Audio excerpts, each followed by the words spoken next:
Ada seorang wanita yang datang dari Jerman divonis oleh dokter kanker payudara.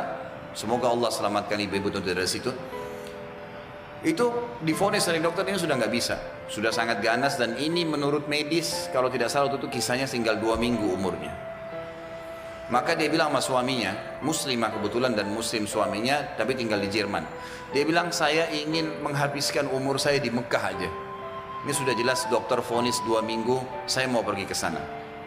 Suaminya ikutin, 3 hari urus visa, tiket segala, berangkat. Ringkas cerita, dari 14 hari waktu yang divonis oleh dokter, 3 hari sudah habis pengurusan visa dan proses berangkat sama 4 hari kurang lebih. Jadi sekarang tinggal 10 hari. Mulai dia masuk Masjid Haram setelah umrah, perempuan ini sudah nggak ada keinginan makan, dia duduk nangis saja depan haram. Dia nangisnya sebenarnya itu bukan minta disembuhin, dia percaya sama dokter. Dia cuma nangis dosanya yang pernah dia lakukan, dia menyesal kurangnya ibadahnya.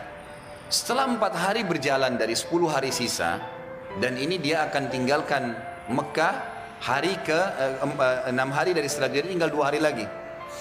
Dia pun didatangi oleh salah satu marbot masjid, wanita muslimah pakai cadar. Di Masjid Haram memang ada petugas-petugas wanita ngatur shop pakai cadar, dekatin dia, tanya dalam bahasa Inggris, kamu siapa, cerita, kenalan lah.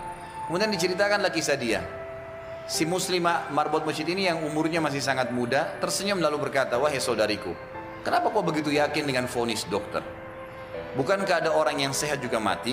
Bukankah juga ada orang yang sakit mati? Kalau ajal sudah datang, Allah SWT panggil pasti mati. Kamu ikhtiar apapun tetap sama. Tapi dalam agama kita dianjurkan ikhtiar. Coba di sini di Masjid Haram, selain doa yang kamu lakukan, kamu bisa minta disembuhkan.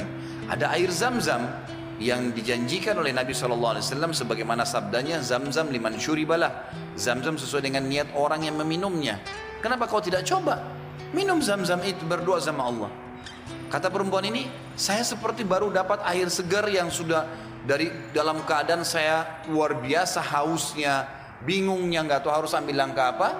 Dia bilang, baiklah kalau gitu. Dia bilang mulai semenjak itu dia minta sama suaminya ditunda beberapa hari pemberangkatan sampai hari ke-13 lah dari 14 hari itu. Dia bilang tiap hari saya cuma minum Zam-Zam, nggak makan, nggak minum yang lain. Tiap hari sambil berdoa kepada Allah Subhanahu Wa Taala. Pasrah udah, apa yang terjadi sudah berdoa sama Allah. Hari ke-13 dari 14 hari itu dia pulang ke Jerman. Dari bandara langsung ke tempat dokter, telepon dokternya sudah siapin ruangan ICU, mau dicek segala macam dan seterusnya. Begitu tiba di sana, dicek, difoto, dokternya kaget. Hilang semua, kanker itu hilang total, nggak ada sama sekali. Lalu kemudian dokternya didudukin dia sama suaminya, dia tanya, Anda ini selama 2 minggu kemana saja? Orang ini Nasrani, Katolik dokternya. Dan kebetulan dokter ini sudah lama mau masuk Islam. Hikmah-hikmah yang luar biasa terjadi. Maka dia mengatakan, dari mana Anda selama 2 minggu, berobat ke siapa, dokter siapa, obat apa yang diminum?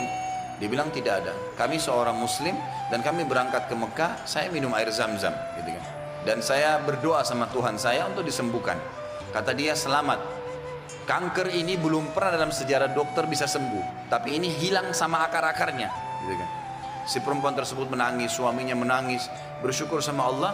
Yang anehnya, yang luar biasa pada saat itu, si dokter mengatakan, Bapak Ibu perlu tahu, dikeluarin Quran terjemahan dalam bahasa Jerman dari lacinya.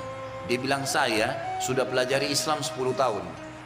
Saya ingin mencari sesuatu yang menyentuh hati saya supaya saya mau nganut Islam. Tapi belum ada sesuatu yang berat. Tapi kejadian ini karena bidangnya dia tahu, dia spesialis kanker payudara. Dia mengatakan ini ya sudah cukup membuat saya syahadat. Maka dia syahadat lagi. Maka kita bisa lihat bagaimana keyakinan yang sedang kita bahas ini bukan main-main. Ini cuma contoh sebagian kecil ya. Terlalu banyak contoh yang seperti ini, terlalu banyak keajaiban-keajaiban yang luar biasa. Mudah-mudahan pada saat terlintas kisah apa saya akan sebutkan nanti.